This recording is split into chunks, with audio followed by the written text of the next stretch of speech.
Start recording. So, first thing I thought I'd mention, because I just learned this on the way in this morning. How many of you came out to Matt Drury's talk from Rooster Teeth? Buddy? Cool. Oh, wow. That's good. I just learned that one of our other recent graduates just got hired at Rooster Teeth. So, we apparently are making people who can go to Rooster Teeth. So, if you're a fan, that should be encouraging to you. Our graduates are getting hired at places. I want to encourage you to come out to Michelle Maynard's talk. She's the lead designer from Oxide Games. I worked with her at Firaxis, and she is really interesting. She has a very diverse career, everything from being a producer to being a writer for games. She wrote books on how to use Unity, and now she's the lead designer at a sort of a medium-sized studio, Oxide Games. I also I look around the room, and somewhere in the neighborhood of 40 to 50% of you are female. However, in the game industry, only about 20% of people are female. She's one of them, and she has a very strong voice. So you should come out and hear her talk. I really hope she kind of talks about that and kind of touches on the importance of that diversity in the game and animation industry. Yes? Is it 8:15 a.m. or p.m.? PM. Yeah, we try our best to not do anything at 8:15 a.m. except for these classes periodically. But I know sometimes that's a work conflict for some of you who need to work. I do think that Thursdays at 8:15, that's the Edge Club meeting time. So like they hung up a flyer for the future meetings too. We have another guy who's going to be talking, Mark. Mark Thomas. Sorry, give me a second. Who's going to be talking from Bethesda? I know I've gone through this list several times, but he was an animator he's still an animator for Bethesda. He just finished working on Fallout 76. 76? Okay, couldn't remember if it was 72 or 76. And he's moving on to that new mysterious project that they are teasing. It has the date on there, so I think it will probably be Thursday at 8:15 of that day as well. So if you're needing to kind of request off for work or something like that. Usually they only last about an hour, maybe a little bit more questions-wise. Yes? What day did you say that was? Mark or Michelle? Mark. I'm not for sure. There's a big poster outside announcing the rest of them. There's a fourth. We're wanting to get a fourth speaker. We had a guy kind of lined up, and he kind of, I think, got busy and wasn't able to respond to us. So we're going to probably stub in somebody else for him, but I don't know who that is yet. It'll be closer to the end of the semester, sometime in December, probably. Well, late November, early December, I would think. So cool. I just wanted to share some of those things with you. I'm particularly hyped about Niall getting hired at Rooster Teeth. It's a competitive industry out there, but we have students who are making their way into certain industries and hopefully kind of paving the way for your future too. So that's a couple of things happening just in the world that I thought was neat. Before I hop onto our schedule, I did mention just a minute ago, we are currently, Friday, all the faculty sat down and reviewed the midpoint review submissions, which is effectively what you're making right now. You're making with your projects what you're going to submit in the midpoint review class. We are going to talk about that, but probably not today. It's probably going to be in one of the next couple of weeks. I'm going to sort of set aside some class time to just chat about job potential, to chat about what the midpoint review class is, so you can kind of be prepping for it. I had a student the other day who had 114 gigabytes of files that she was keeping in her documents folder on the profile here, to the point that Maya wouldn't run anymore. Like her computer was just her profile was out of space. And luckily she has all of that backed up somewhere, because all it takes is the university to be like, you're using too much space, we're wiping that. Like, and your entire first semester is gone, right? And you need that your second semester for the midpoint review class. So just kind of think about that. Like periodically, it's easier to back this stuff up like as you go. Make sure you have multiple versions of it. I've had so many students who have had to repeat these projects even though they did well on them the first time, just because they weren't backing them up in a way that they could find them later. So kind of be conscious of help out future you. Past you will thank you. So a couple of quick things on just where we're at. Our schedule got a little off track. So today we are here, which means we're about a week behind where I wanted to be, because Wednesday we're going to start this Maya mug modeling. Let me scroll down a little bit there, you can see. And actually, did I add? I didn't. Give me 1 second here. I think I can do this while it's recording. Okay. There we go. I forgot to add the little video so I can point at the screen. So we're right now on the 22nd, which is listed as UB Day, which sounds way more fun than it is. We are really going to start where we were on the 17th, Maya mug modeling, next class period on the 24th. So just kind of giving that, or that being the case, we're about a week behind where this schedule originally had us being. Having said that, I intentionally build in extra room to those last two projects because I know that things kind of get away from me on those. Like sometimes elements of the rigging in the last project get very complicated. We're definitely going to struggle with parts of the simulation in project 2, right? So I know that these are things we're going to kind of fight with. So I built a little bit of wiggle room in there. So we're a little off from the schedule, but I think we'll make up for that probably early November there. There's a pretty decent gap where we'll make up for some of that lost time. So, okay, and final thing I wanted to talk about, which is what we're doing today. We're looking at, what is this? Let's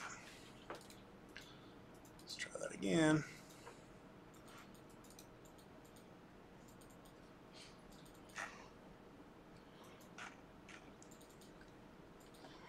This usually works, right? Have you all been able to access this? There's another link under the exercises tab that has the same thing. Okay, let's try that.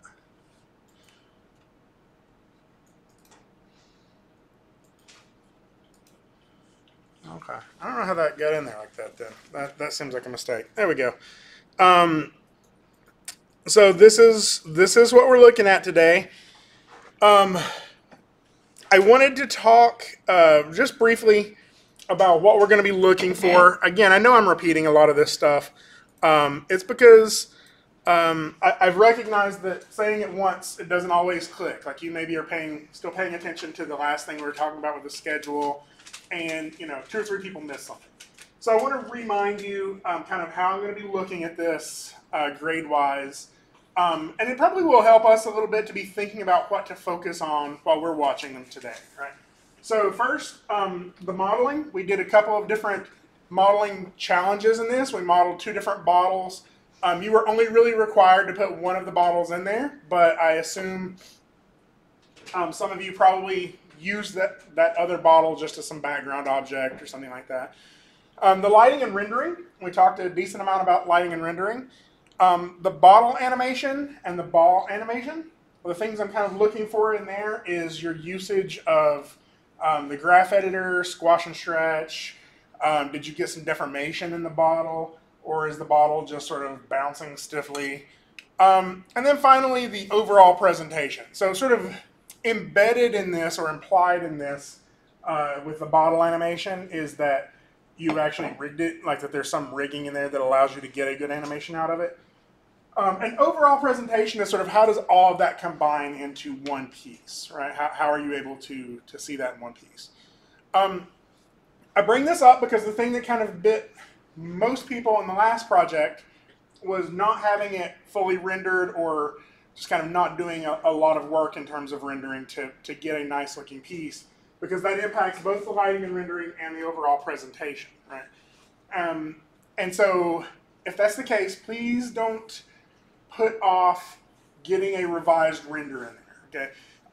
After this class, if you want to turn in a revision, just drop it in the revisions folder. When I go to grade this, as soon as I'm done grading it, I'll go straight to the revisions folder, I'll find your revision and update the grade, right? So, like if you don't get it done till tomorrow, like that's okay. Like you have something you've turned in today, we can still get you some feedback on that. Now, there we go. So we have 22 of them in here. What I'm going to do, just for sake of efficiency, I'm going to pull all these down onto my desktop. I also forgot to do something really quick, which is I'm going to install a different media player temporarily here.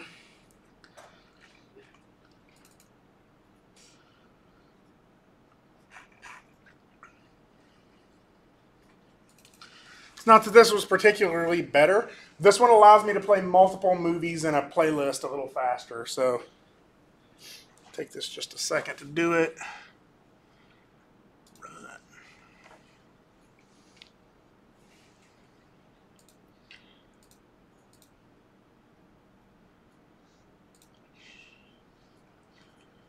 There we go. Okay. And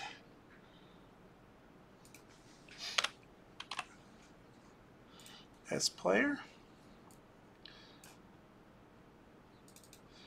There we go. Let's pause these. Our playlist. All right. So before we start watching these, let's just chat about them a little bit. What's some issues you had? I made the fatal mistake of importing my bottles into my environment scene and all my rigging just broke. Oh, really? Yeah. What happened was that I guess when I was like freezing transformations and everything, like I think the disconnect might have happened there too. So Something some people do accidentally is instead of deleting, instead of going to was it edit delete by type history, they'll go to edit delete all by type history, and it wipes out the history on everything in your scene. And if you have any rigging in there, sometimes that'll break it. So did you just have to re-rig it? And I just didn't even try to rig. I was just like I got a bottle, I got a ball. Let's just get it animated. I can worry about rigging later. yeah, so this is one of the reasons to save iteratives like of past things. Also, usually try to remind yourself before you go on to that next phase. So like before you start rigging, delete your history, freeze your transformations then. That way you don't have to do it after you've started rigging and stuff gets a little messy. Yes. I forgot to set the quality to the highest one when I rendered, and I didn't realize until afterwards. Like the size of it, or the Yeah. yeah, that happens. I honestly don't know what I did. I think I screwed up on the modeling or something. But whenever I had the bottle squashed, and then I tried to bend it while it was squashed, part of my bottle would just come out. Because it was made of 3 different models that I had put together. Yeah. Kind of like yours, the cap and the body of the bottle. Yeah. Mine was 3 different things, and one of them would just stay where it was. It wouldn't move. Yeah, I had that problem too. I had like a cap on mine, and anytime I bent it too far, like the cap would just like come out of the bottle, like the side of the bottle. No, mine wouldn't even move. It would just stay there. Really? That's interesting. So I think you had your hand up for a while. Yes. For me, I had a similar problem to them, but I ended up making a sort of mistake, sort of solution by getting frustrated and just combining them all together, which in the end made it so I couldn't texture them separately. So the bottle's all one uniform texture. And another thing that happened to me was I tried to do the connections, you know, with to make it so the bottle control could do the bend, rotate, bend height, etc. But for some reason, whenever I tried to link the bend, rotate, it would say, oh, you know, this value is locked and cannot be whatever, and it wasn't actually locked, so I didn't know what was going on. So I had to manually go in and animate that separately from the control. I had an issue when I was animating the bottle. For some reason, the bend stopped working whenever it was in the air, and so I would try to bend it, and it would, and like the little controller thing would bend, but the actual physical bottle wouldn't. And so I fixed that by clicking off of the control, clicking on the actual bottle, and bending it, and then clicking back on the control. Huh. So for some reason, just it wouldn't bend while it was midair. But when it was on the ground, it would? Yeah, it would. I don't know why that was. Oh, that's interesting. Yeah, my bend tool just wasn't having it. So, just listening to these comments, so rigging. You had some issues with rigging. How many of you kind of like the rigging part, though? That's interesting, because I see some of the hands that had some issues with rigging. How many of you absolutely hate rigging? I like using the rig. You like Does that using count? Using the rigs is fine. Yeah. I have a question about the rigging. Yeah. If you want multiple things to kind of bend on one object, do you have to make different rigs for them? Not really. So, kind of what you did with combining them, that works. You can actually still apply multiple textures to that. Really? You can apply a different texture or a different material to just one face if you want to. So you just have to select all the faces that make up that different part and just apply a new material to that. And then the same object will have multiple materials on it. There's also other ways we can do that. We're going to get into that when we talk about UVs a little bit. But yeah. Are you, at some point you gotta show us how to make something roll? Because like with the ball, I could make it roll because it had something already on it. Mm-hmm. With the bottle, I have at one point in my animation, it falls on the ground and rolls, Mm-hmm. but I couldn't actually get it to spin. Okay. Yeah, I can help you with that one individually. Really, all that was happening in the ball is where we could squash and stretch the object, we were adjusting that deformer, right? When I wanted the ball to roll, I just rotated the mesh of the ball. And so it was changing the orientation of the ball, but the deformer was still stretching it. So I would assume we would do something like that with the bottle. Yeah, we can figure that out though. That's to kind of go back to your answer, it's when you have multiple objects, like surely you've all kind of like thought ahead a little bit, and it sounds intimidating to be like, oh, do I have to do a bend deformer for each finger? Do I have to do a bend deformer for the wrist and the elbow? Like, the combination of all of that just sounds daunting, right? These deformers we've been using are kind of the simplest versions of the deformer, which means that not only we did that so it's easier to understand what's happening, right? What a deformation is inside of Maya. When we get to Project 4, we're going to create a full skeleton for a character, right? So Maya can create a sort of a proxy version of all of the bones in your body. Like you can create them manually, or there's some tools that will automatically generate that. And then you rig those to drive a single mesh, right? So even though, like, if you think of your body, it's really just a skin bag of meat and muscle and bone and cartilage and all that stuff, right? But it has this underlying skeleton that drives the deformation in certain ways, right? My elbow is a certain kind of joint that only works like a hinge, whereas my shoulder is more like a socket joint that can rotate in all axes. And so we would create that entire skeleton for a character, and then sort of a simulated skin on top of that that is driven by that skeleton. So that's how the majority of organic rigging works. We use these nonlinear deformers just because we didn't need that much deformation on these objects. We kind of needed it to bend back and forth. We needed it to squash and stretch. And since we just needed that limited motion, we just used some simpler deformers for it. If your motion starts getting way more complicated, then you have to start laying more rigging on top of it. So hopefully that kind of answers the question. In terms of adding like if you had a bottle and a lid and some other element to this bottle, right? you would just grab all 3 of those when you add the deformer to it. And my guess is that the reason your lids were exploding is because they were somewhere not within your high and low bound range. And if you extended those up a little bit, it would sort of suck them back into the deformation. Because you can kind of move your object in and out of that deformation. Yeah, I know. I'm not so sure that was mine because the thing that wasn't moving was the thing in the middle. The part at the highest point and the main body of the bottle were moving. It was the part in the middle that wasn't moving. Yeah, let's play with that. That'll be interesting. So let's talk about the animation. I mean, how did y'all feel about that, making the bottle jump?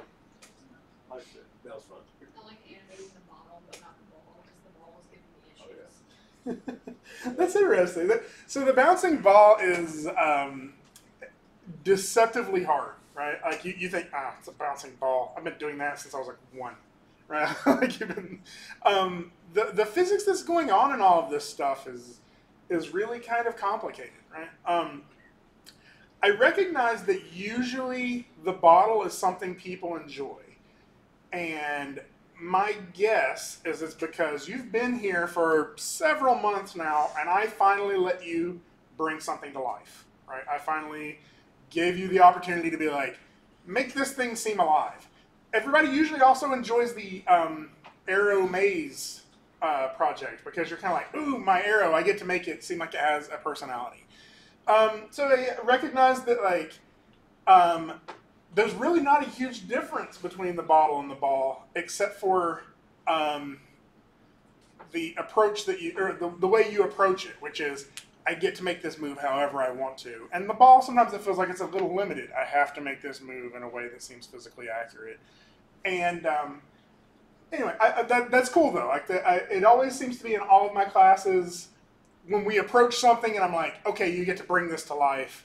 That's when people kind of geek out on this, and that's really the part that hooks you, right? That's the part that drags you through the hard stuff, so you keep animating. How many of you like the lighting and rendering? It's nice to see it, right? Like, huh? I think I said, yeah, sitting there is really fun. Oh yeah. Actually, some people do like it. Like the thing about lighting and rendering is, it's got that big wait time in the middle, and I'm not a fan of that either. Like that's always the reason I kind of shy away from that. The result is like it's kind of like I don't know, like making pickles or something, right? Like you don't get to eat them for a day or two, but then when you do, they're really good. The render farm really helps with that. How many of you have been able to use the render farm? I'm too dumb. Huh? Too dumb. No, you're not. No, you're not. The render farm makes it way easier because what you can do is you render one image and you're like, yes, this is what I want it to look like. And then you have to go through some headache to get it working on the render farm. But when you do, then you just kind of hit render, you go get some lunch, you come back, and it's done. And it's nice because like it takes that boring part out of rendering. Yes? I actually had problems with it. Like when I tried to open up my little file, it wouldn't open. In the cube? Yeah. I said that almost No, all the way not up. like cube, but like when it had finished rendering the images or whatever, when I went to click on it to see what it looked like, Yeah. it wouldn't open. Was it an EXR? Yeah. It might not have been done. Yeah, like if it's still working on that image, but if the render is complete, it should let you open it. Usually, you have to open it in Photoshop. It tried to open it in Photoshop, said there was something wrong with the program. Do you still have those images? No, I just went ahead and did the batch run real quick. Yeah. Actually, rendering is one of those things that like we've kind of talked about trying to reduce in this class. Try to make you all do less or not make you do as much rendering,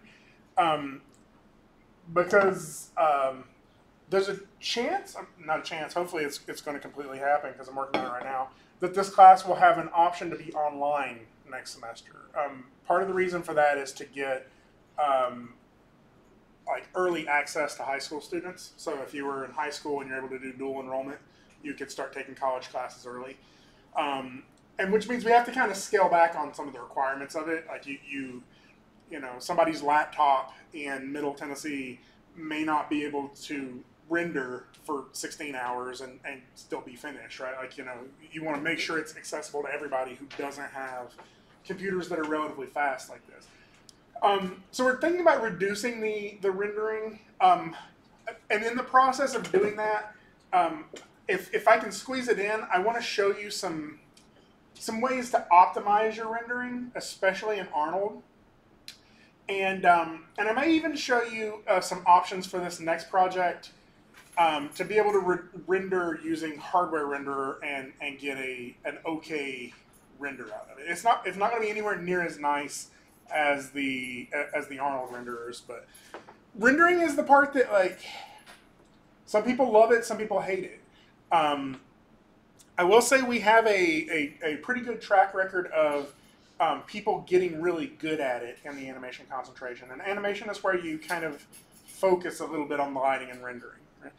So if you're enjoying that, I always spend this little section at the beginning of a critique asking you what parts you liked, what parts you hated, so you can think about that, right? Rigging this is sort of the first one where we try some complex rigging, and some of you probably really didn't like that. And now you're scared, oh, I can't be an animator because I don't like to rig. Rigging is a specific job. Every animator sometimes has to do a little rigging, but there are lots of jobs where you don't do very much rigging, if any. And if you're going to, a film studio or TV, like, you're probably not going to do any rigging. If you're at a smaller game studio, you may have to do a little bit, but usually there's a dedicated technical artist or technical director or rigger, like there are multiple titles for that, that handles all or most of the rigging. And that's how you want it, because they are a problem solver. If you like solving problems, though, if the tech side, if you like a little bit of scripting, if you like puzzles, like, really, to me, rigging is just a puzzle. I have this weird thing that has to move in a weird way. How do I solve that problem? And if you like that, like, sort of leap on that. That is not one of the more desired jobs in the animation industry, which means that it's not oversaturated with applicants. A person who's really good at rigging, like, they can kind of write their own meal ticket then. Like, it's easier to find jobs in that. So think about that. Hopefully, maybe some of you came away from this project with a slightly different perspective on what it is you're liking to do. And that's really what this entire class is for, is to have you think about these things. So, okay, I've chatted long enough. Let's watch some animations. What do you say? Okay, actually, let's just restart this because I think it'll play more smoothly. So, as always, what we're going to do, we're going to watch them all the way through just for fun. And then we're going to chat about them just a little bit. Yes. Did you just put it up there? Yeah, let me go ahead and pull that down then.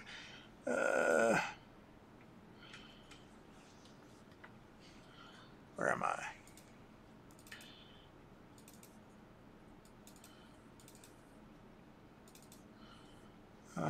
Which one? What's the name on it?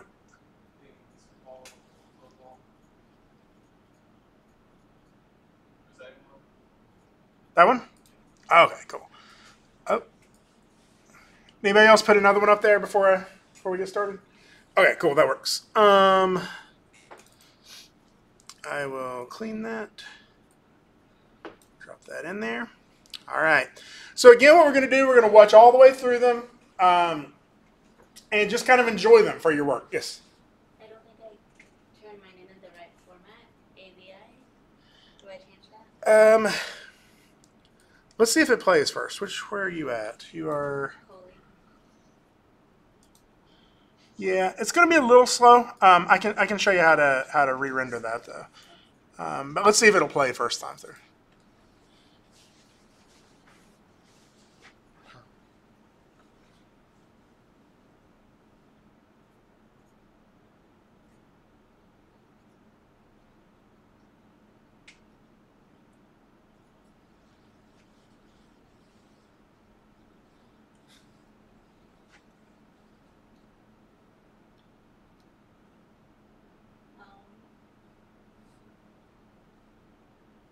is transparent there?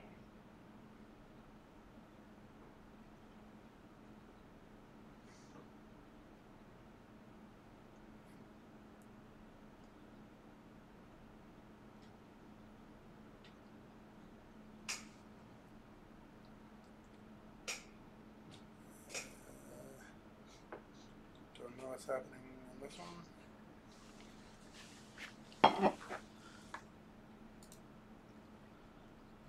This one. Okay. So there's something wrong with this one, whoever that is, Heron. Let's get to the next one.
Is that a soy sauce bottle? That's awesome.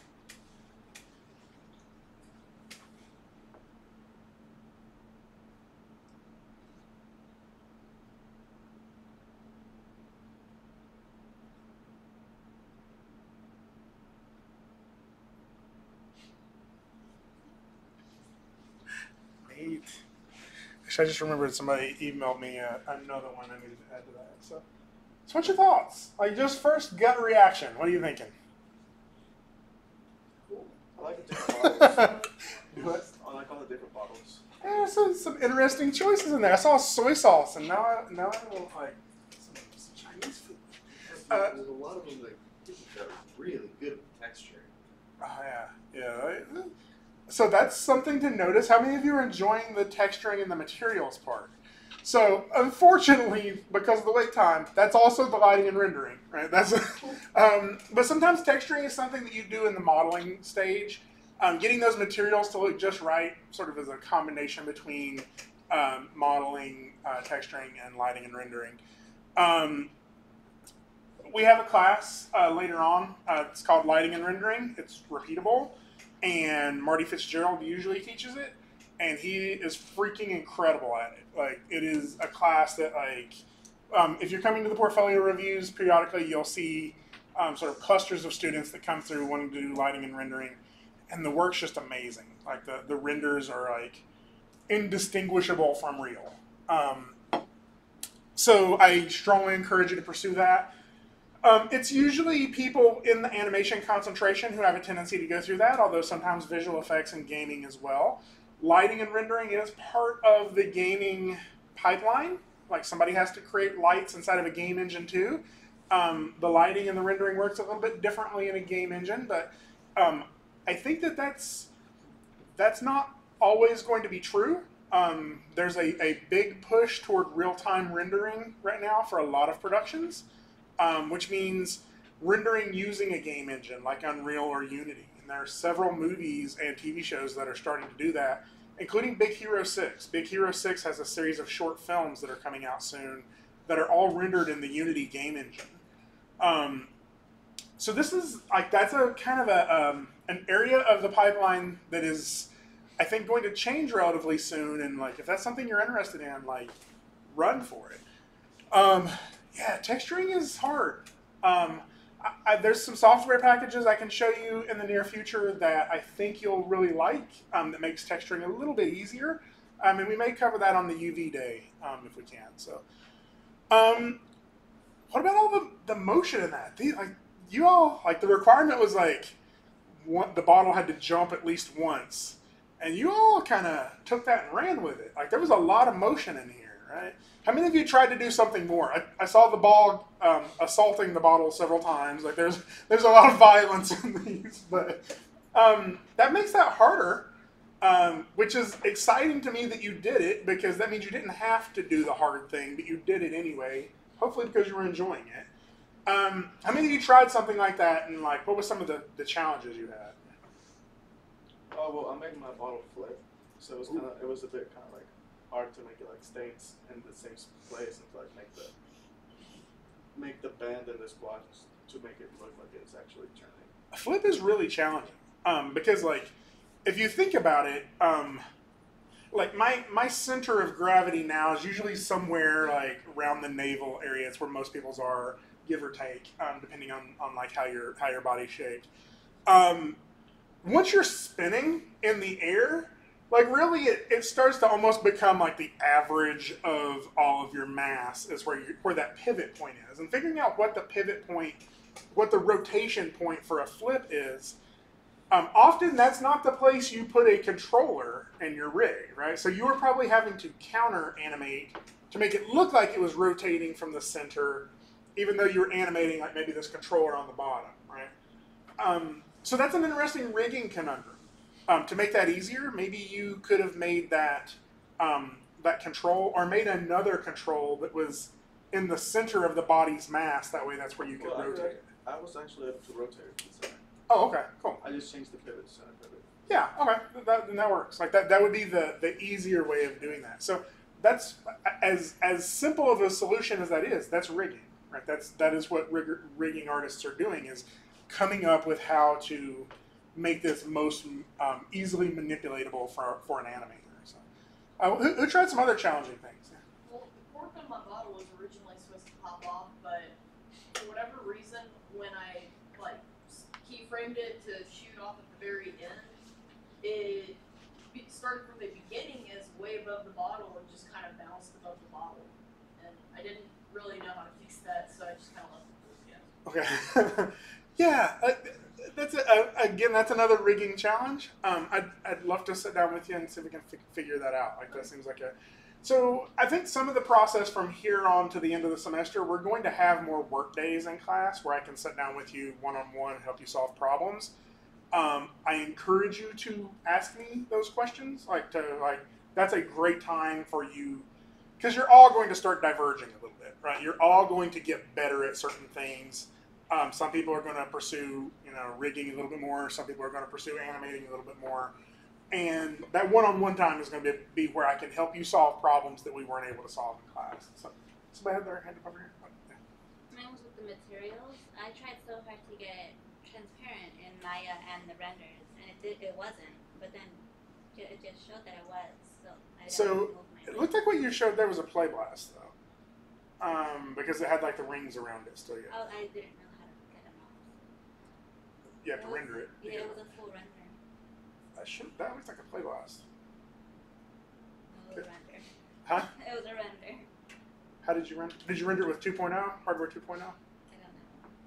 I followed the. I went to render and then. Did you do rendering here? Did render? Did you do batch render here? That one, yeah. You did batch render. I wonder if you had it set to hardware 2.0 usually deletes the curves too. So I don't know. We can look at that. So yeah, let's talk about that a little bit more offline. I can help you figure out where the files are, because then usually you can tell a play blast because curves aren't renderable. They only show up in viewport unless you make them renderable. So transparency is a hard one, especially in Arnold. There are two different types of transparency. There's the transmission slider in the material, and that's going to let light transmit through the object, right? So glass is not invisible. Glass just lets light pass through it, right? Like light is able to pass through it. When you start turning something invisible, it's like, ooh, it goes, like that kind of invisible, right? It's like you're making it disappear. And in the past, those sort of seemed interchangeable. But really what's happening when light goes into a piece of glass, that glass can warp the light. Right? And so that's what we're adjusting with transmission. I can work with you a little bit more on that in the next few projects. The breakfast project gives you a lot more opportunities to play around with materials and stuff. Yes? Okay, so I had a crate in my scene or whatever, and the way it like laid out on my crate or whatever, it didn't do it right. It kind of just like a big old blanket, kind of hugged it or something. And it didn't look exactly right. So can you help me fix that? I can. In fact, that's what the UV day is for. That's what, when we're going to be talking about UVs. That's more than likely what's happening. So think of it as a 2D texture it's only got side to side and up and down, right? It doesn't have any depth.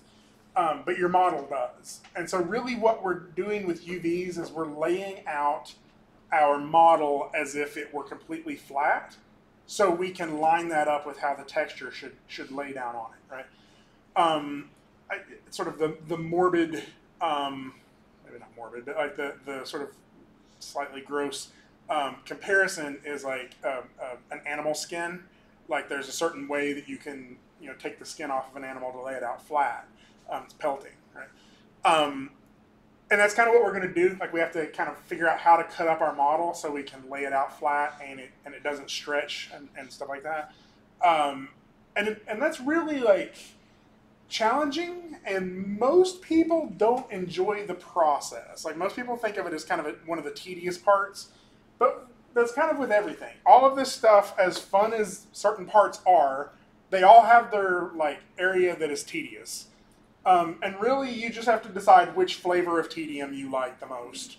And some people, like half of you are going to be like, I hate UVs.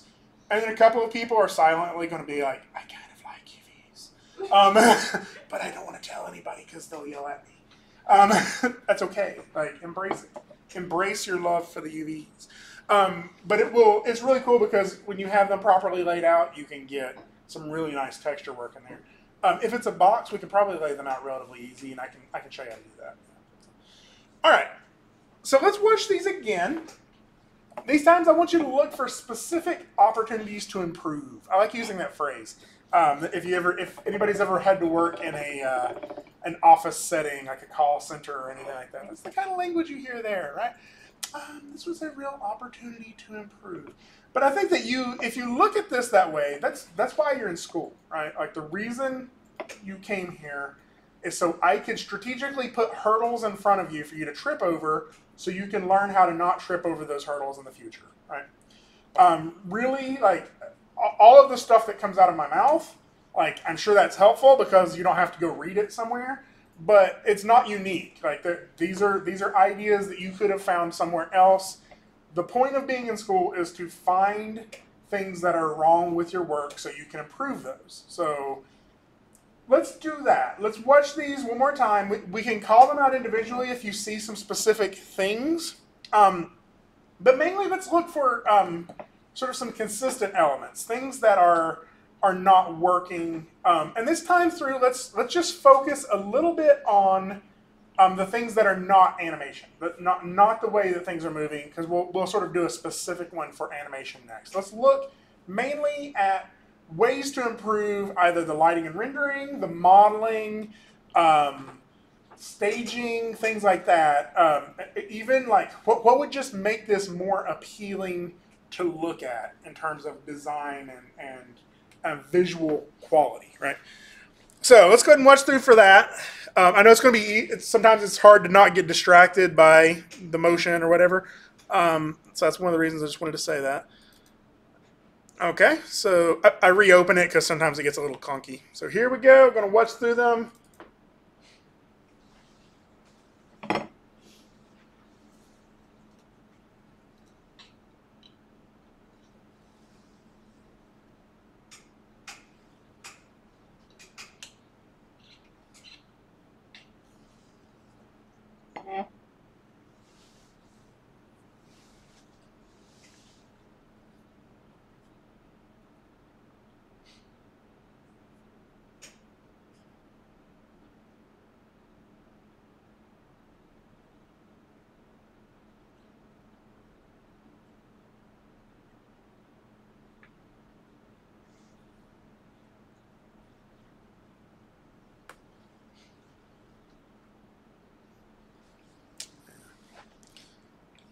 what's happening there. I'm guessing that this is a codec issue for whoever this is. So we can probably just re-export that from Premiere and it'll work better.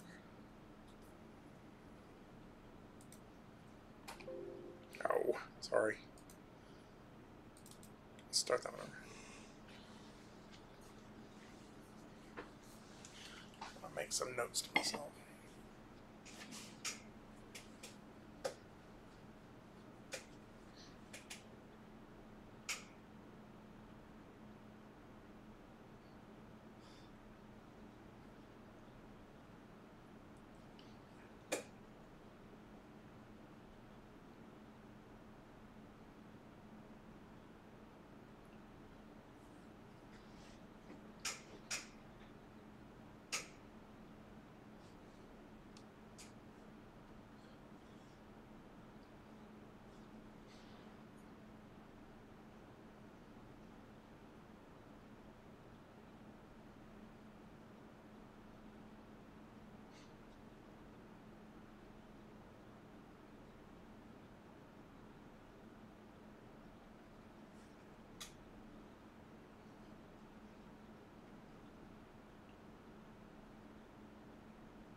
Okay. What's some stuff you all saw? What's some things that kind of caught your eye as feeling incomplete or could have been more complete? I saw a lot more examples of the whole some things moving way too slowly, some going way too quickly. Mm-hmm. So I saw that a couple of issues that may actually not be coming from Maya. It may be coming from Premiere. I have to find it again. So I felt like it was a relatively early one.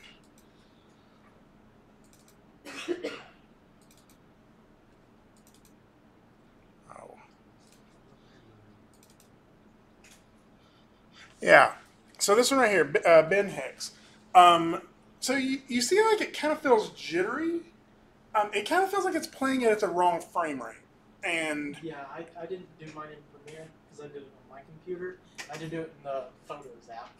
Yeah, so I was having to sit there and manually put it into, I think I did, what was it, 0.04? 0.04, yeah. Information each. And yeah, so what it's doing, it's just holding each frame a little too long. So if you still have that image sequence, I think the easiest thing for that one is just re-exporting it. Sometimes we have that issue with people bringing in your file into Premiere at 30 frames per second instead of 40. Does anybody's feel faster than it felt in Premiere or than it felt in Maya to you? Yeah, so if you have that, sometimes what happens is when you import the image sequence, Premiere thinks you want it to be 30 frames a second, but Maya rendered it at 24 frames per second, which means it's playing 6 frames a second more, right? It's playing through your animation a little faster. And sometimes it'll feel a little like it's slightly on fast forward, right? Like just a little bit too fast. So little things like that are little technical problems that we can work out in the process of getting it working. Yes. The one with the pool table, it was really, really sharp, and I was wondering how they do that. How do you? Because my background didn't even show, but there's like grain on some of them. Oh, like the pool table. Who is that? That was fine. Number 15. 15. Yeah. Did you render in Arnold? Yeah. So a lot of that, I'm guessing. Did you turn up the samples on your light? Are you asking about like the what was the question? How do you get it so sharp, so crisp? Yeah, I think like the shadows, or you mean the whole background, the shadows, yeah. Yeah, I just messed around with the pool table and everything. It was like really like reflective at first, and I just messed around with the roughness and the made it like really high so it wouldn't like reflect, and that also helped with making it pretty smooth. I also just messed around with the intensity of the light. Did you use a slide on? No, I used an area light. So I'm guessing area light, and it was a kind of smaller area light that was intense, right? Yeah, it was pretty intense. Yeah. So so the reason a lot of times when you see that grain in the shadows is because the shadows start getting softer along the edges. If you would have scaled that light up and made it really big, your shadows wouldn't be as crisp. They would be a little softer around the edges, right? And it's like if you're shining light from a pin flashlight versus shining light from a giant billboard worth of light, right? It's got more light coming from a wider range, so that sort of softens everything, right?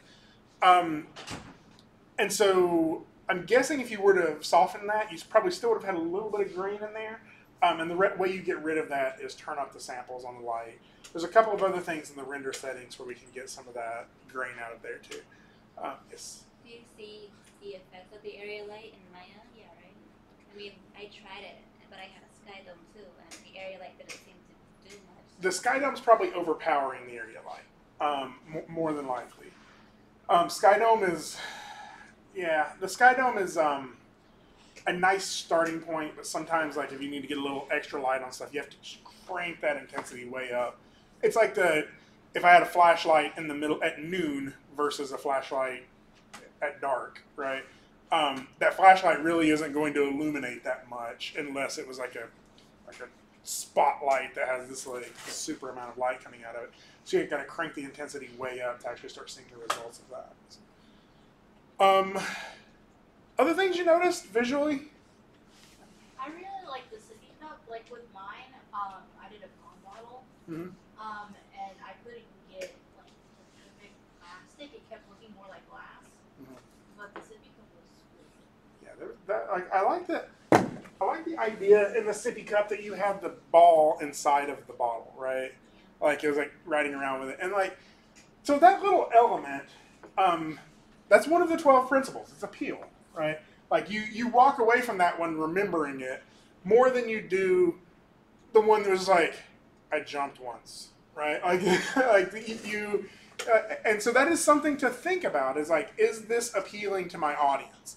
So it can be appealing for a lot of different reasons, and I think it's sometimes easy to mistake funny for appeal. If I just make this funny, it will be appealing. Sometimes something's just appealing because of the way it moves, like it moved more interestingly. Somebody had one, I want to say it was Madison. You had one where like the ball came in and it kind of swirled its head and smacked it. Was that you? Yeah. And like to me, I remember that because of that motion felt very like I'm going to use my head as a bat and like knock it. And like it just had that's a level of appeal too. In all honesty, that to me is one of the hardest things to learn to do because it's easy to always go for your first idea, and sometimes that appeal comes from like your 7th idea. Right? What were you gonna say? Oh, I'm sorry, I thought you were saying. Other things that struck you as needing a little work or something that could have been improved on these? Lighting and rendering on any of them? For some of the things, for some of the projects that were rendered, it was like, by the end, it was like the project had already like stopped, but there was still like a few extra frames of like rendering. So like one, if you just like cut it to where like it like ends the actual animation, it's not as much rendering time. But like that was like the only thing because like it doesn't have to be like an even number, like a number that makes sense. Like it doesn't have to be rendered at exactly like 200. It could be 199 if it needed to be. Something to remember is that for your character, for your objects to seem believable, the audience has to imagine that they existed before and that they'll continue to exist after they're done watching the shot. And so what I will sometimes do is if my animation, if the action I'm wanting to show is from frames 100 to 200, I will actually animate it from frames 90 to 215, right? And then I'll just render that middle part, and I'll let the character finish all the way through the action. That way I'm cutting while the character is still kind of like settling or moving a little bit, and it doesn't feel like the character comes to a stop and then the shot ends, right? and that's a little bit more advanced, but great point noticing that. I think that one of the bigger things it's very easy to make something like completely freeze in 3D animation, and like you always kind of have to keep it moving. Something kind of similar to that is that I saw a few where the end of it is very abrupt. Like there's one where the bottle gets hit by the ball and it looks like it's about to fly off, and it just stops. Yeah. And so that's kind of and that is sort of an appeal element, right? Because that made you feel uncomfortable, right? Like you're like, it's like a cliffhanger almost. Even though you know, it's just going to hit the ground, you still need that like completion. That you want to like that fulfillment of seeing that end of that motion. So that's a little bit more of an animation thing, but I definitely do see that as an appeal element. Something some of you may or may not have noticed, there's some errant shadows in this for objects that are off screen, right?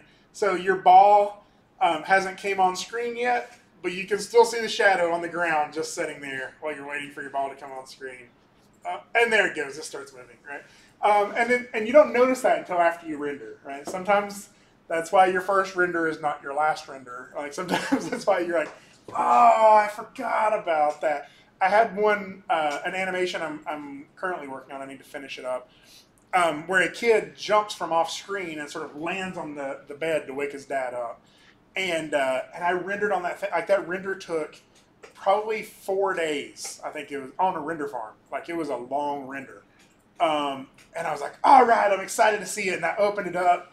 And in the background, you just see this kid-shaped shadow on the wall like this, like, for like 10 seconds. And I was like, oh. I had to re-render the whole thing with that kid moving a little bit, like moving into shot.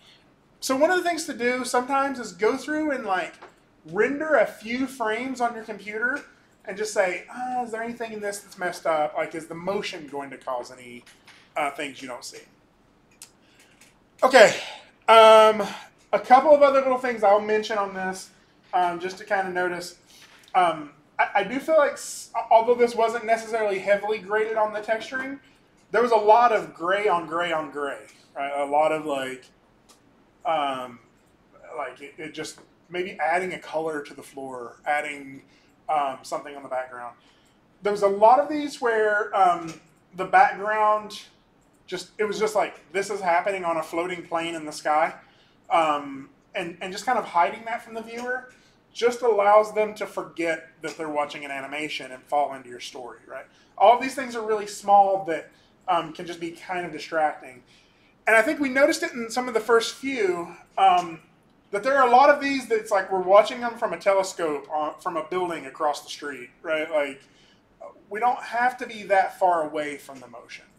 And that's a staging thing. If you remember, staging is one of the 12 principles. How are you showing this action? Some of you spent a lot of time getting your model done, getting a nice, strong model, getting a good rig in this, and then you zoomed half a mile away to render it, right? And, I'm exaggerating, but you get the idea. Like, get in there and, like, use your screen space wisely. Right? Make sure that you are showing us everything that we need to see, plus not wasting any space if you can keep from it. So, okay, I can tell y'all are getting restless. We're going to watch it one more time. This time we're going to, that was everything. This time we're going to talk about the animation. Okay, so look for things just in the way the bottle moves, just in the way the ball moves, that could be improved. Okay, so let me get my notes back up here so I can make notes.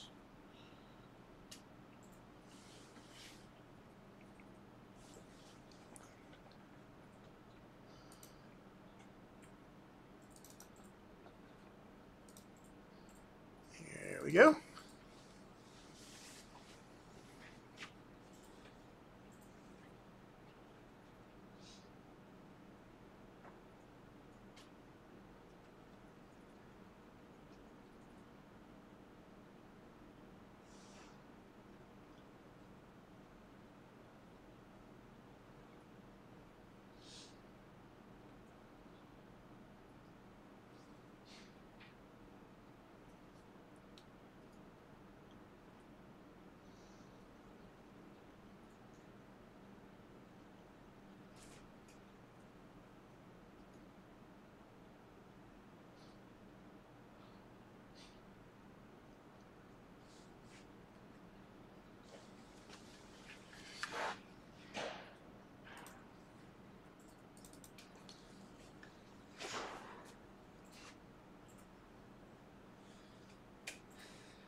So I have some notes to think about here. So motion-wise, what's some stuff you're seeing? There were a couple of them that didn't have the ball rotating as it rolled or bounced, and that just made it look like it was floating or something. And that's strangely hard. Like for those of you who did have that, like getting it to feel like it's rolling and not slipping on the ground is actually like a lot of back and forth.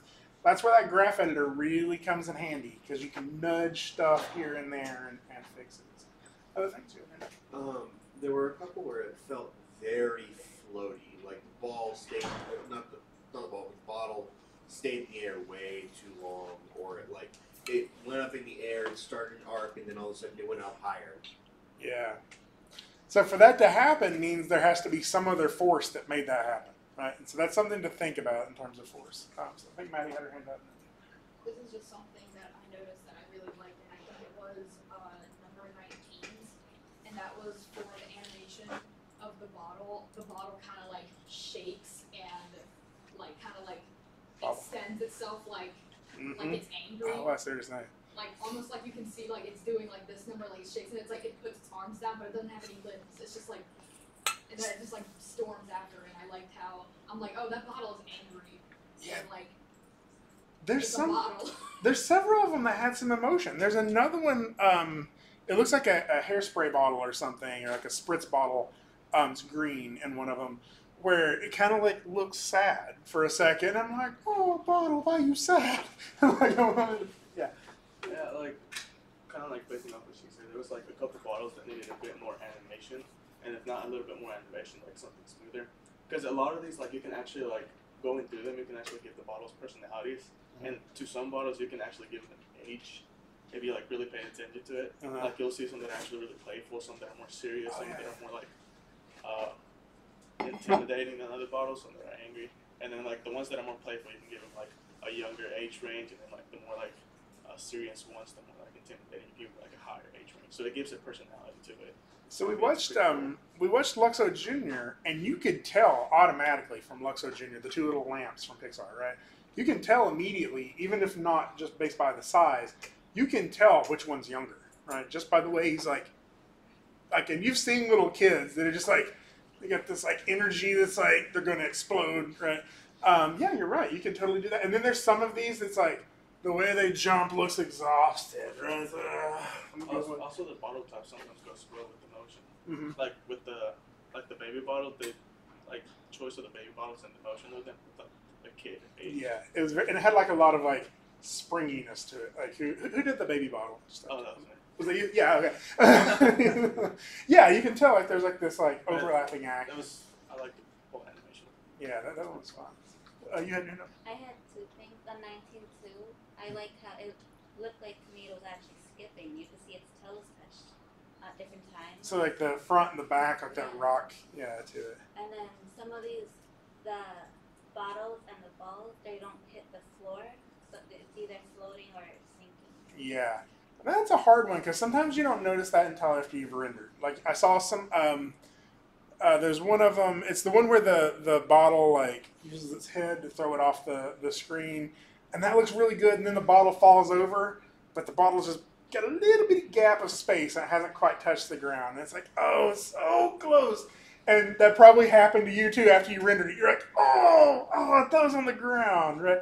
Yeah. Well, I've run into a problem with that with mine because I had all the animation done and I was looking at it, and I just happened to tumble around it once, and I noticed that the bottle wasn't touching the ground because I had set it all so that it would land at 0, but I didn't realize that my ground plane wasn't on 0. Yeah, I will say, like, as much as I want to just tell you that there's a secret on how to fix that, this life as an animator. Like, it's like sometimes that just happens, and you're like, oh, it's a hazard of the job. Yeah. Okay, something I didn't notice on my render until after it was rendered is that whenever it hits the ground, instead of going like from the transition of being like full into like flat, it actually like from the very top it slowly starts getting flat, so it kind of like messes it up a bit. That's something I didn't notice until after I rendered it. So that is something to watch for. I think there were two things I kind of noticed. I don't want to steal these from anybody's comments, but some of them is like the ball is squashing or the bottle is starting to squash before it hits the ground. right? Like it's like it's already feeling that impact even though it's not there yet. And so think about that in terms of force. Why is it squashing? Why is it bending? Why is it? There's I think asking yourself that why question is usually going to answer most of your animation conundrums. It's kind of learning how to answer that or how to or when and how to ask that question. The other one that kind of struck me is even though so many of you did so well with breaking the tangents on the bouncing ball when it hits the ground, there's a lot of bottles that kind of drift up off the floor and ease back down onto the floor. And so going in there and breaking those tangents, it's interesting. Like I would see it happen in some. The tangents are broken on the ball, but on the bottle, it still slows down right before it hits the ground. And that's just physically impossible. And it just makes the animation, like even if the viewer can't tell why, they'll be like, oh, I don't know, that feels weird. It didn't feel like it was believable. Right? Like I think mine is one of those that you're talking about where the bottle was just a little bit, like I didn't break the tangents in the bottle. And that was mainly because it was either do that and render and get no sleep, or go ahead and render it and fix it later. Well, that's fine. I mean, I think that's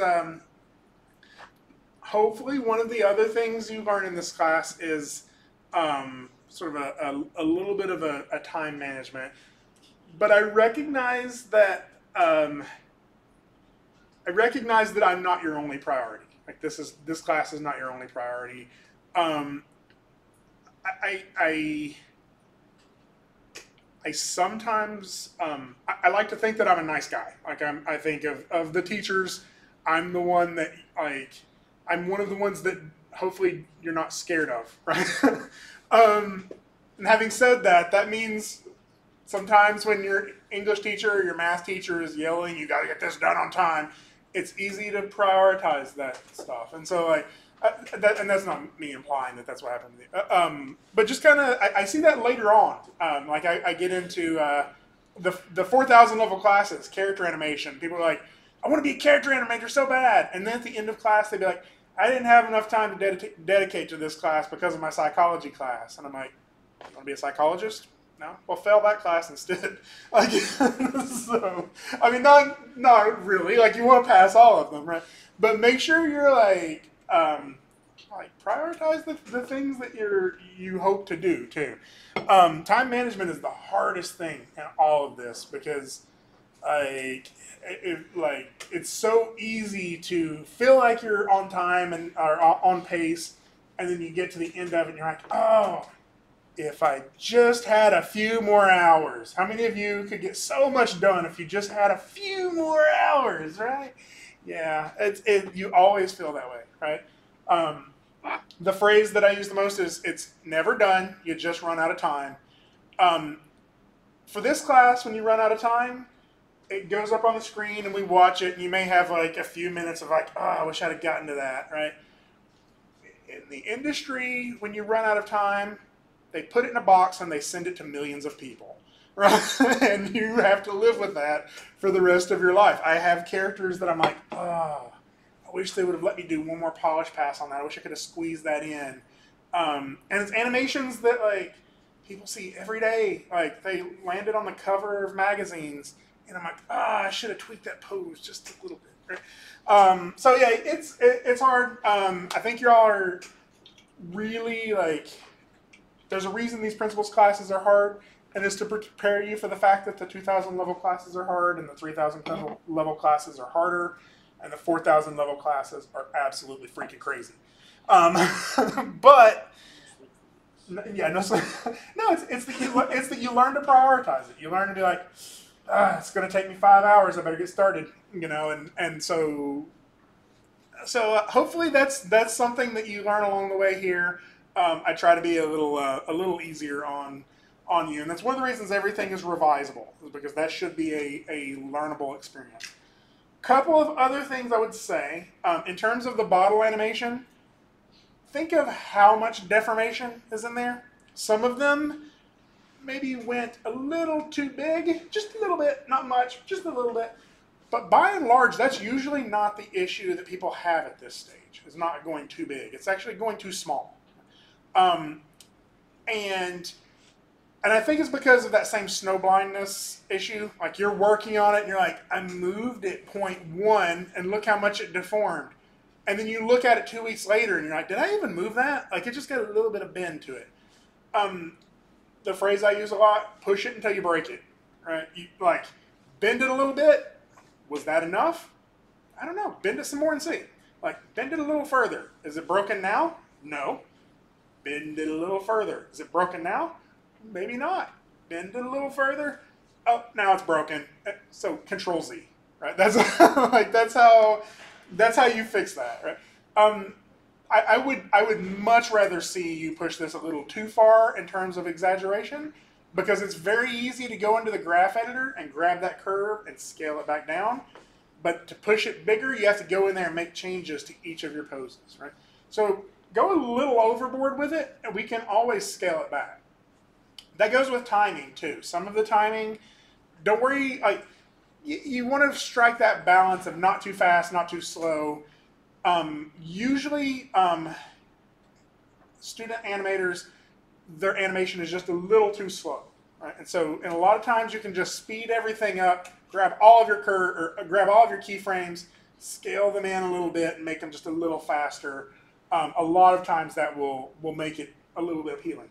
It's so easy to undo that if it doesn't, right? Just grab everything, make it a little faster, watch it and see if you like it better. Because if you don't, you're like, no, that's way too fast. Control Z, right? Just undo it. Okay, any last minute comments on this, animation-wise? I want to kind of congratulate you, I guess. Good job. Like way more of these are finished renders. Good job. Way more of these feel like completed pieces than the first time through. So that means that like time management thing we were talking about, you all learned a lot from that first project, right? It gets better. It gets way easier. How many of you feel like you can use Maya more comfortably now? Like maybe you're not like best friends just yet, right? But you're not like crying every time you have to open it up and be like, oh, this is going to be so painful. If you're still struggling with Maya, that's okay. It's not something that's going to come easy. You have to keep fighting with it. I promise it gets easier the more you're in it. There's a portion of you, though, that maybe you're here just because it's a required class and you're like, this is the class where you learn. This is not what you like doing, right? There's nothing wrong with that.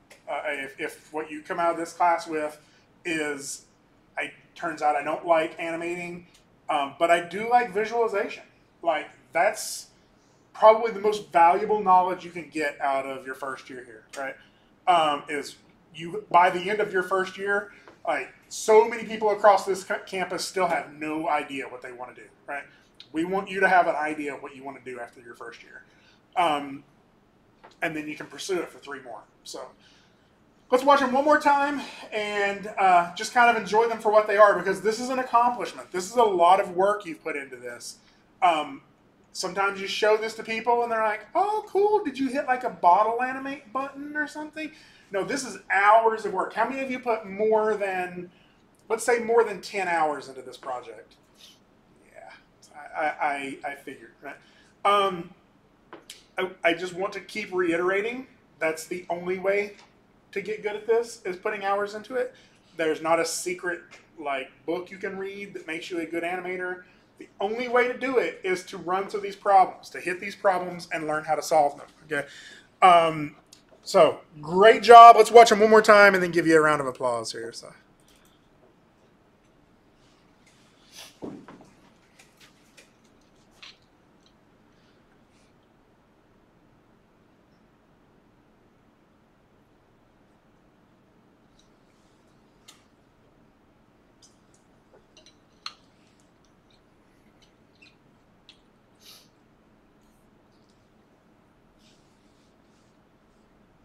Oops. Something happened to that one.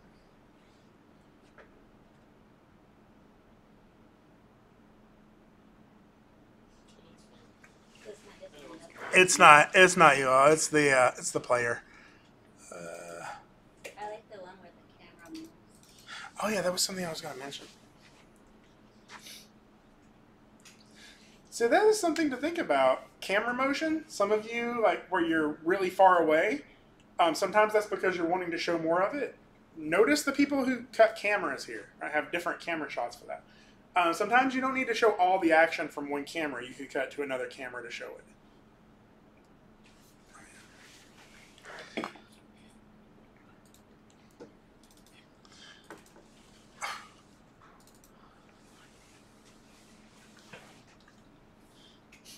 Ben, you like modeling, don't you? That's not all I do when I get home. That's awesome. Between Just doing the whole waiting group. for all my friends to get online.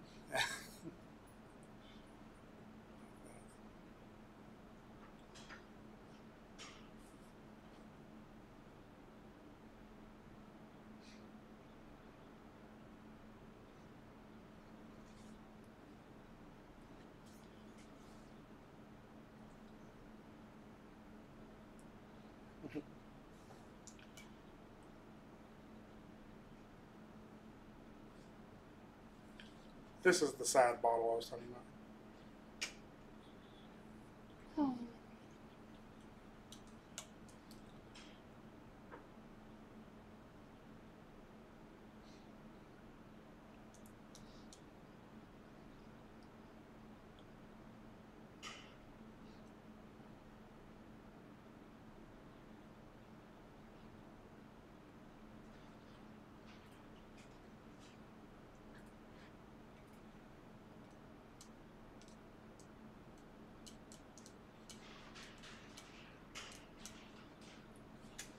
All right. Give yourselves one more round of applause. Good job. I will hold off on grading these until after class on Wednesday. If anybody wants to use the feedback you got today to do a revision, you can drop it in the same folder and just name it version 2 or revised or update or whatever, so I just know which one to look at. Also, go back and look and make sure your project isn't just titled bouncing ball or bottle and ball or something, because I have no idea who that is. Like I don't want you missing the grade because you didn't name it something that I can figure out. Was there a length requirement to this? No. I think the length requirement is sort of implied by how long it takes you to get those two things. It seems like most people's coming in somewhere around probably the 4 to 7 second range, but all that's fine. I'm basing it more on the quality of the animation. So, great job, y'all. I know this is a lot of work. You're doing great. You're making. I've taught this class plenty of times, so I know that right now some of you are still oh, this is coming easier to everybody else. It's not. You're getting it. Just keep pushing through it. This is work I'm proud to see at this level, right? Like it takes a long time to be able to get this stuff done. So you're making great progress, but just keep putting effort into it. That's all that matters. So, all right, cool. Have a great day. I'll see you all on Wednesday, and we'll hop into the next project. Okay. Let's let me stop this video and upload it really quick.